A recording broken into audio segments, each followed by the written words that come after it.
What is up, you guys? This week we're talking about The Amazing Spider-Man Kraven's Last Hunt by J.M. DeMatteis and Mike Zeck. Let's get into it. So this little mini-series, I guess, for lack of a better term, ran from, I want to say, October of 1987, then ended in November of that same year. So this really only came out over the course of 2 months, but that's because this whole run is scattered across 3 different mini-series that were coming out at the time, those being The Web of Spider-Man, number 31 through 32, The Amazing Spider-Man, 293 through 294, and Peter Parker, The Spectacular Spider-Man, 131 through 132. So this technically only came out over the course of 2 months, but it's 6 issues total in the whole run because there were just 3 Spider-Man ongoings in the mid to late 80s, which I think we should do more. I'm going to do a quick side tangent. I think that in a world currently where Spider-Man is not super well received by comic book fans, I think, and this sounds ridiculous, more content would help. Because right now, Marvel editorial is crazy doing the mainline stuff, like just not letting it be good. I understand the current ongoing is way better than what Zeb Wells was doing, but I will not forgive them for what happened with Zeb Wells' run.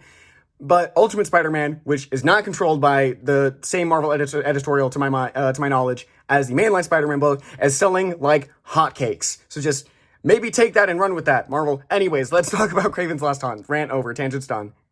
So this is probably one of the most influential books I've covered on my channel so far.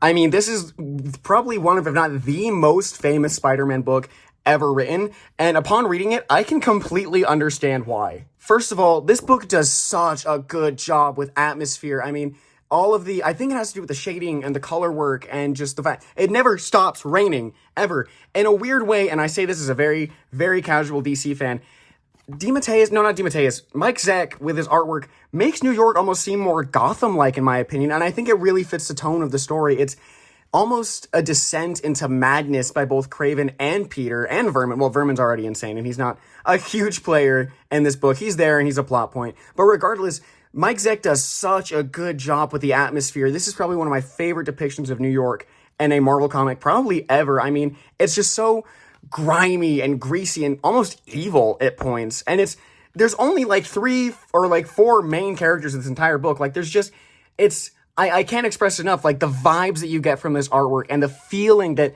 the way that Mike Zeck draws New York is just so powerful and gut-wrenching. I love it. I love it so much. The dialogue on this is also so well written. You really feel Kraven's sort of descent into madness as he's coming to terms with his death and the fact that this is his true last hunt.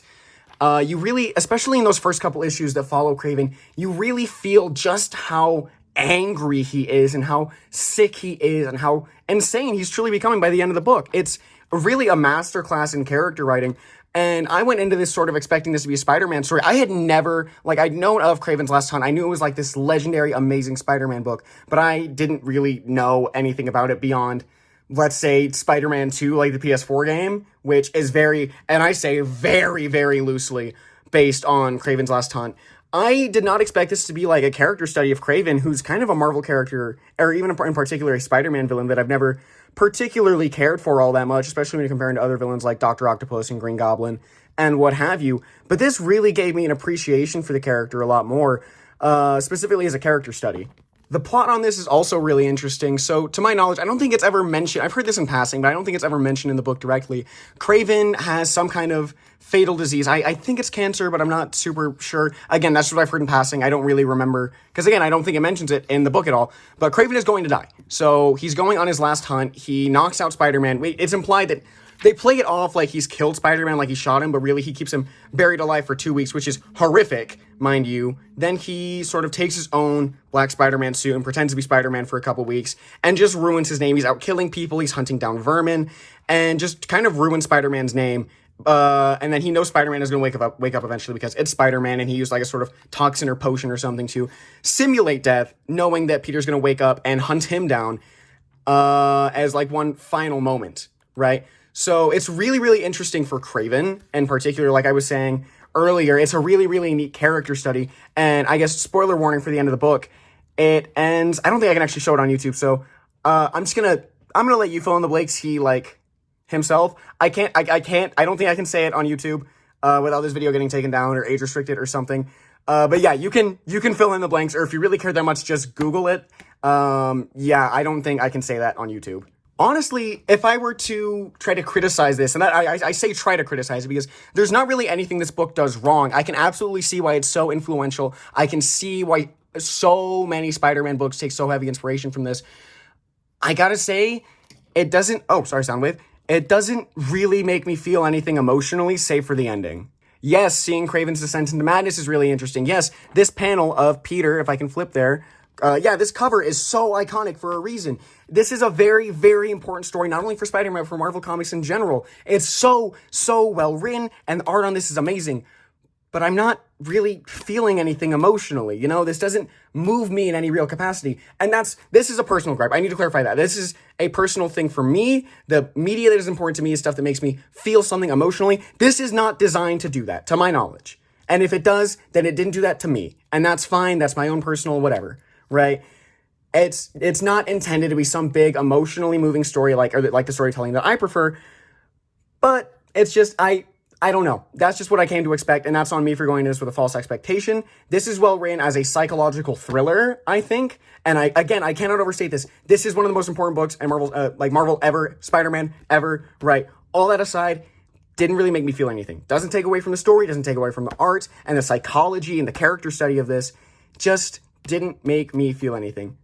And I've spent sort of the last couple days trying to think on why that is, and genuinely, I don't know. Genuinely, I do not know. The only explanation is that it's just not supposed to be written that way, right? And I fully understand that. It's just a personal gripe with me, personally, so I just didn't really enjoy it as much as other people do, and that's fine. Like, that's just how the BS goes, but again, does not take away from the actual quality of the story. That being said, if I had to rank this is getting 5 Aaron Taylor Johnsons out of 5. This is still, through sheer influence and art and atmosphere, one of the most perfect books I've ever read. It bothers me that Kraven in some capacity still exists in modern comics because, again, if you read this or Googled it or whatever, if you know the ending to this, Kraven shouldn't exist anymore. This is the perfect ending to his character, and it should have stayed that way. And it bothers me that Marvel just won't let people stay dead, you know?